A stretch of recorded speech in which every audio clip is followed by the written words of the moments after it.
Assalamu alaikum la team amateur, j'espère que vous allez bien. Votre débrief dans un instant. Le FC Barcelone qui se fait accrocher aujourd'hui sur la pelouse du Rayo Vallecano sur le score de 1 but partout. Je sais même pas pourquoi je fais le mec sérieux. On vous a fracassé aujourd'hui sur la pelouse du Rayo Vallecano. Vous les Barcelonais, au fait, vous aujourd'hui, vous faisiez le malin ces temps-ci, mais aujourd'hui vous êtes tombé sur un pègre, c'est qui? Le Rayo Vallecano. On sait tous que le Rayo Vallecano est une équipe très difficile à jouer à l'extérieur quand ils sont dans leur base. Même je pense que le Real Madrid l'année dernière, ils se sont mordus, ils se sont cassés les dents là-bas. Mais aujourd'hui, pour faire simple, aujourd'hui, vous aviez la tête sous l'eau. Vous avez la tête sous l'eau. On va pas se mentir. Franchement, qu'on se dise la vérité. La première mi-temps du FC Barcelone a été seulement médiocre. À part le penalty que cet arbitre-là a donné à cette équipe du FC Barcelone, on va en revenir. Mais pour moi, je pense que ce match-là, on a eu deux momentum. Deux momentum où le Rayo Vallecano dominait le match. Avant que le penalty n'arrive, il revient de deuxième mi-temps. On voit une équipe de Barcelone, FC Barcelone, qui domine avant le but du Rayo Vallecano et après cela, c'est le néant total encore une fois. Aujourd'hui, j'ai vu une équipe du FC Barcelone qui a été contrée partout en premier mi-temps. On voyait une équipe de Rayo Vallecano qui ont fait des séquences de jeu exceptionnelles, des sorties de balles. Tu te dis que est-ce que le Real Madrid, le FC Barcelone, il n'est pas en train de jouer face au Paris Saint-Germain. Le Rayo Vallecano, ils sortaient le ballon, ils ne paniquaient pas, ils attaquaient. Easy sur le côté droit, il vous a fait mal en première période. On était là, on était en train de regarder le match. Normalement, en première période, je crois que si les attaquants du Rayo Vallecano s'étaient gérés, normalement, ils devaient mener 1-0 avant le penalty de Lamine Yamal. On voit une équipe de Rayo Vallecano qui n'a pas peur, une équipe de Rayo Vallecano qui développe un football cohérent contre un FC Barcelone qui, en première mi-temps, je dois dire, c'était compliqué. Rafinha aujourd'hui, désolé, mais son match, il n'a pas fait un très grand match. On a vu un Rafinha, on l'a pas du tout trouvé. Son match a été compliqué. On dirait un fantôme sur le terrain. Il a fait des retours défensifs, mais ça ne suffisait pas. Aussi, Dani Olmo au milieu de terrain. Dani Olmo, s'il te plaît, mais gère-toi, Dani Olmo. Je pense que Dani Olmo a eu 2 ballons qui auraient pu mettre à l'abri cette équipe du FC Barcelone. Je sais pas comment il a tiré le ballon, il a tiré le cœur ou je sais pas quoi. Mais en fait, c'est pour vous dire que cette équipe du FC Barcelone en premier mi-temps, mais ils ont souffert. Moi, je regardais le match, je me disais que Rayo Vallecano, normalement, il devait mettre 2 buts en premier mi-temps. Toute la première mi-temps a été dominée par cette équipe du Rayo Vallecano. Le FC Barcelone n'a pas eu de corner en première mi-temps. On en arrive à la 30e minute, 32e minute, je pense. Penalty pour Lamine Yamal. Où est la faute sur Lamine Yamal? C'est vrai que le latéral lui touche la cuisse un peu, mais c'est pas suffisant pour tirer un penalty, pour accorder un penalty. S'il vous plaît, on n'est pas en Ligue 1. Même le championnat portugais, on ne siffle pas ce genre de faute-là. Je suis désolé. Dans le match, ce qui me sidère le plus, dans ce match, il n'y a pas eu la VAR. Incroyable. En fait, moi, je me demande pas ce qu'il faut encore à la Liga. Sérieusement parler, qu'on se pose une fois, qu'on se calme, on se demande, Tebas, c'est quoi ton problème avec nous? Tebas, c'est quoi ton problème avec la Liga? Sérieusement parler. La Liga, Tebas, tu as enlevé la golden technologie. On avait encore une fois, aujourd'hui, dans le match, il n'y a pas eu la VAR parce que à Skip, la VAR a un problème. À Skip, la VAR ne marche pas. Mais on se croit où? Dans quel championnat cette Liga? On va revenir ici, on va se dire encore une fois que le Real Madrid est en train de lyncher les arbitres, alors que c'est complètement faux. Mais regardez ce que Tebas nous fait depuis pas mal de 3 ans. Niveau arbitrage en Espagne, c'est compliqué. Aujourd'hui, on arrive à un match très important entre le Rayo Vallecano et le FC Barcelone. Tu me dis qu'il n'y a pas la VAR. L'arbitre aujourd'hui, tu le regardes, tu sais qu'il a vécu un match très très compliqué, un match, tu même au jeu, tu sais même pas si c'est au jeu ou pas, parce qu'il n'y a pas la VAR. On ne peut pas se situer, on ne peut pas savoir s'il y a au jeu ou bien s'il y a faute. Mais je suis désolé, la première mi-temps, le penalty du FC Barcelone, il n'y a pas faute. Sérieusement parlé, il n'y a pas faute sur Lamine Yamal. Donc, on voit que cette équipe du Rayo Vallecano est en colère. Les supporters sont en colère parce qu'il n'y a pas faute. Moi, en tout cas, j'ai pas vu de faute. Sans pour autant vous vanner, il n'y a pas eu faute. Donc le FC Barcelone, malgré qu'il soit dominé pendant toute la première période, il s'en sort. Lamine Yamal qui transforme son penalty et qui permet au FC Barcelone de mener 1-0. On revient en deuxième mi-temps. On voit que Hansi Flick a fait des ajustements tactiques. On voit que Hansi Flick a parlé avec ses joueurs. On voit une séquence du FC Barcelone, je pense, pendant 15 à 20 minutes. Ils ont le ballon, ils essayent d'attaquer, ils voulaient mettre le deuxième but pour se mettre à l'abri, vu que, voilà, c'était leur moment fort. Les joueurs du Rayo Vallecano ont un peu reculé.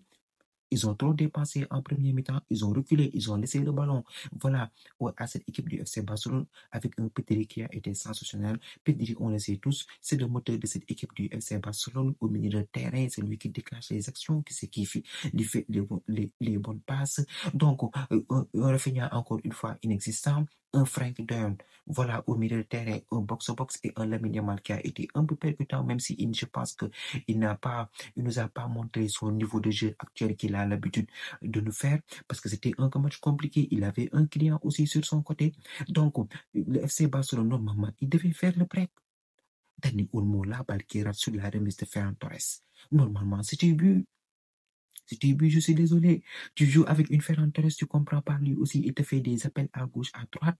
Il y a eu plusieurs mésententes dans certaines phases de jeu du FC Barcelone. On voit un Alejandro Balde sur son côté qui n'essaie pas à déboulonner, voilà, à percer les lignes pour amener le danger dans la surface du Rayo Vallecano. Et c'est là que le vrai match commence, à partir de la 60e minute. Le Rayo Vallecano s'est mis à attaquer encore une fois. Il se montrait dangereux. Avec qui? Un Easy. Le jour-là, comment il s'appelle? Easy. C'est un boy très, très dangereux. Franchement, le chauve-là, il est très dangereux sur son côté. Il déclenche de bonnes passes. Il sait se placer et il sait trouver les intervalles pour mieux servir ses partenaires. Et aussi, on a vu un pas de 6. Le Sénégalais pas de 6, il a été percutant au milieu de terrain, mais on l'a vu plusieurs fois en train de se bagarrer avec Frenkie de Jong, avec Pedri. Même parfois, il allait sur le côté de Lamine Yamal pour essayer de le fatiguer. Voilà un pas de 6 qui distribuait aussi de bons ballons, qui n'hésitait pas à changer le jeu pour aérer le jeu justement pour permettre à les adversaires de trouver des espaces et de se projeter plus vite pour contrer cette équipe du FC Barcelone. Quand à la 60e minute, on est arrivé à la demi-heure à l'heure de jeu, je me suis dit que cette équipe du Rayo Vallecano, ils vont marquer. Ils avaient mis une pression. Aujourd'hui, ils ont mis un bouillon à cette équipe du FC Barcelone parce que la pression était tellement forte. Ils ont fini par marquer. Ils ont raté beaucoup d'occasions. Normalement, avant leur but sur le corner, mais le Real Vallecano devait marquer. Et je pense que cette équipe du FC Barcelone, ils ont la chance de voir Johan Garcia dans le but. Homme du match. Il a été homme du match. Il a fait des arrêts sensationnels. Des arrêts sensationnels. Je pense que sans Johan Garcia dans les cages, cette équipe du FC Barcelone devait encaisser normalement 3 buts. Et aussi, avec la VAR qui vient les handicaper, heureusement que l'arbitre a bien su. Je pense qu'il y a une action, ils essayent de sortir la balle, ils ont été acculés par cette équipe de Rayo Vallecano. Heureusement que Christensen est un peu redescendu pour mettre l'attaquant du Rayo Vallecano en mode hors-jeu, mais normalement, sinon, c'était vu. Le corner, tu comprends pas. L'attaquant est tout seul. Il venait de rentrer. Il était tout seul. Erreur de marquage. Normalement, je pense que c'est Lamine Yamal qui devait faire le marquage là-bas. Tranquillement, il fait une reprise de volée. But.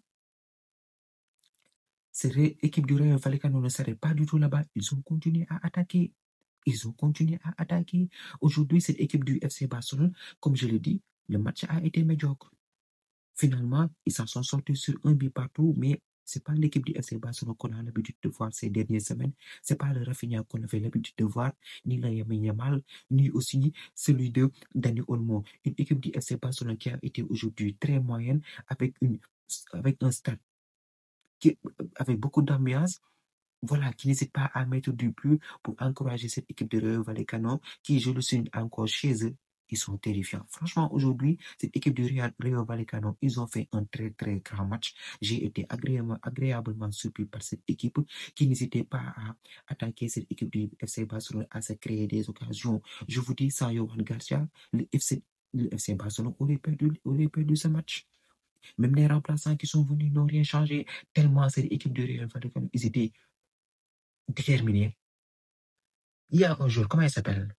Dafrustos. Je pense qu'il s'appelle Dafrustos. Non, mais c'est incroyable. Magnifique passe de Easy. Le gars, il est seul contre Yohan Garcia. Il rate le... Mais mon gars, gère-toi, calme-toi et marque-moi ce deuxième but-là. Oh non, mais franchement. En tout cas, on a assisté à un très bon match, un match très, très physique, avec de l'engagement. Cette équipe du Rayo Vallecano qui a très bien joué, qui a mis en difficulté cette équipe du FC Barcelone, qui va se contenter du match nul. Ils ont lâché des points au Rayo Vallecano, ce qui permet à cette équipe du Real Madrid et de l'Athletic Bilbao de se retrouver en tête avec chacun 9 points. Donc maintenant, voilà, je pense que cette équipe du FC Barcelone aujourd'hui, c'était un non-match. C'était un non-match, franchement. En défense, c'était compliqué. Des retours défensifs, tu comprends pas. Voilà, la ligne de aujourd'hui qui n'a pas bien fonctionné parce qu'il n'y avait pas la VAR encore une fois. Il n'y avait pas la VAR. Et je pense que cette technologie a handicapé l'arbitrage aujourd'hui sur le terrain et aussi en particulier les lignes défensives. Donc, je pense très belle performance de la part de cette équipe du Rayo Vallecano. Le Barça qui se fait accrocher, c'est un bénéfice pour nous. On est content, nous les Madrilènes. On est content, on est heureux. Voilà, 2 points d'avance sur vous. Maintenant, la saison est encore longue. Le Classico arrive en octobre. D'ici là, on va continuer à charbonner pour créer le maximum d'écart entre vous. En tout cas, merci Rayo Vallecano. De l'autre côté, je pense que hier, j'ai pas pu faire le débrief. Le Real Madrid qui s'est imposé face à... Ils se sont imposés hier sur le score de 2 buts à 1 face à Mallorca, une équipe aussi très compliquée à jouer. Je ne vous le fais pas dire. Le FC Barcelone s'est imposé de justesse chez eux grâce aux 2 cartons rouges qu'ils ont pris hier contre Mallorca. Voilà, on a vu une équipe du Real Madrid qui, dès les premiers instants, avec le Kicks qui est très en forme ces temps-ci. Je pense que son but, Kicks, va falloir te raser. Kicks, c'est un bout de cheveux. C'est pour cela qu'on a sifflé le haut jeu, mais franchement, la VAR. C'est pour cela que moi, la VAR, parfois, ça m'énerve. La VAR, mais encore une fois, il y a des choses on peut tolérer, il y a des choses on peut laisser passer. Franchement, Kylian Mbappé, normalement, c'est but. Franchement, c'est but. Fallait accorder ce but-là. Mais malheureusement, ils ont sifflé au jeu. Kylian Mbappé, ces temps-ci, il est très en forme. Il a claqué ce but-là, même s'il était en position de jeu. Et encore une fois, on voit une équipe de meilleurs qui marque en premier. Dès qu'ils ont marqué, le Real Madrid a commencé à jouer. Comme à leur habitude, cette équipe de Mallorca qui est opportuniste, ils ont claqué un but. Normalement, ils devaient claquer un autre but. Heureusement que Carreras. Je vais m'arrêter sur ce jour un peu. Un joueur extraordinaire. Franchement, Carreras, depuis le début de la saison, top match, top rencontre. Il fait des très bons matchs. Défensivement, il est très bon. Hier, je pense que c'est lui qui nous a sauvés d'un deuxième but de Mallorca. S'il n'était pas là, on aurait dû prendre un but. Donc, à Carrera, je dois dire, il est excellent depuis le début de la saison. Espérons que cela va continuer comme ça. Ferland Mendy, qui n'est pas encore revenu de blessure, mais a priori, il a dit qu'il va rester au Real. On va voir ce que ça va donner, mais normalement, il devait partir parce que je pense que Carrera, c'est lui qui va jouer. On va voir ce qui va se passer. En attaque, je pense que Vinicius Junior, on va s'arrêter un peu là-dessus sur lui aussi. Vinicius Junior, depuis que Xabi Alonso lui a mis sur le banc, c'est un nouveau Vini. L'autre jour, il a fait une passe décisive, il a marqué. Hier aussi, il a marqué. Franchement, Vini, ces temps-ci, je pense qu'il a retenu la leçon. Il a retenu la leçon de Xabi Alonso. Maintenant, il est performant. Depuis 2 matchs, il est performant. On va voir ce que ça va donner. On va voir est-ce que Vini est revenu à sa meilleure forme. Est-ce que Vini, voilà, va nous faire cette saison une top saison, on va dire. En tout cas, on va attendre de voir ce qui va se passer. Arda Güler aussi hier dans l'entrejeu avec Tchouaméni. Franchement, Tchouaméni, il est excellent. Il est excellent depuis le début de la saison. Une équipe du Real Madrid, tu te sens serein. Arda Güler, ça joue bien. Même si j'ai l'impression qu'il essaye de trop plaire à Xabi Alonso, ça joue bien, ça distribue de beaux ballons, ça change le jeu quand il faut. Et hier aussi, il a marqué. Il est récompensé de son titularisme et aussi du fait qu'il fait de très bonnes prestations ces derniers matchs. Franchement, c'est bon pour la confiance. On sent vraiment que ce jour-là, il n'y a que de la confiance qui le manquait l'année dernière. Depuis, voilà, Carlo Ancelotti lui faisait mordre le banc, on a vu un Xabi Alonso qui lui fait confiance qui le fait jouer et qui lui donne les clés en main pour pouvoir performer au milieu de terrain. On a vu aussi Mastantuono, c'est son nom, je crois. Sur le côté droit, rien à dire, il est gaucher, c'est sa place. Rodrigo, lui, il a dit qu'il ne veut plus jouer sur le côté droit, il veut aller en compétition avec Vini sur le côté gauche. Ça s'annonce compliqué, mais on va voir ce que ça va donner. On sait tous que aussi Rodrigo, c'est un top player, c'est un top joueur. Personne ne va lui enlever ça. Mais voilà, on va voir ce que la saison va se passer pour lui. Mais on a besoin de tout le monde pour faire une très grande saison. Mastantuono, lui, de son côté, je pense que depuis qu'il est là, il fait de très bons matchs. Malgré son jeune âge, il fait de très bons matchs. Il est percutant. On sent qu'il veut faire quelque chose. Il veut prouver, il veut marquer, il veut faire de très bonnes prestations. Maintenant, on va voir ce que ça va donner. Cette équipe du Real Madrid qui gagne depuis le début de la saison. Les grosses échéances vont arriver, les grosses équipes vont arriver, telles que la Ligue des Champions. On va voir face au gros ce que ça va donner avec un Manchester City. J'avais même oublié, j'ai pas fait le débrief de la Champions League à cause des obligations professionnelles. Mais on va voir. On va voir avec Liverpool aussi ce que ça va donner. Les grosses échanges vont arriver. On va pouvoir jouer cette équipe du Real Madrid. Mais franchement, hier, je pense qu'ils ont assuré l'essentiel face à cette équipe du Mallorca aussi. Une équipe qui très difficile à bouger. Mais je pense qu'on a assuré l'essentiel. On a 9 points du 3/3. Une bonne saison, une bonne lancée. Maintenant, on va voir ce que cette saison nous réserve. En tout cas, très belle victoire de la part des merengues. Avec un Xabi Alonso, il faut le dire, voilà. Il faut le dire, il y a un changement dans le jeu. Les joueurs performent bien, ça avance bien. Maintenant, espérons que ça va continuer comme ça. Mais en tout cas, voilà, très bon match de la part de cette équipe du Real et on a hâte. On a hâte que le Classico arrive. On a un contentieux à régler avec les grosses équipes cette saison. Franchement. Surtout avec l'ennemi barcelonais, il va falloir qu'on se rattrape. La team, c'est du tout pour cette vidéo. Merci d'avoir regardé. Merci de partager, de liker et de vous abonner au max. On se capte très bientôt pour une nouvelle vidéo. D'ici là, portez-vous bien.